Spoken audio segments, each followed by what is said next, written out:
ఈమె clear cut గా ఇక్కడ అర్థమవుతుంది.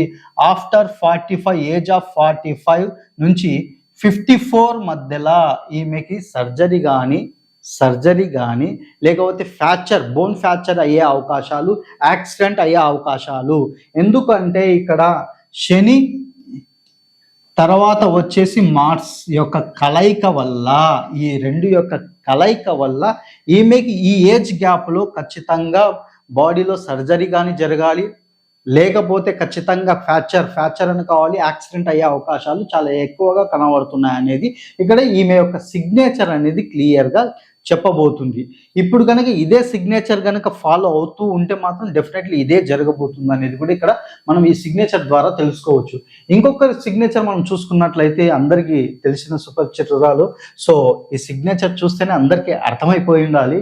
సో తను ఎవరో కాదు, సమంత రూత్ ప్రభు.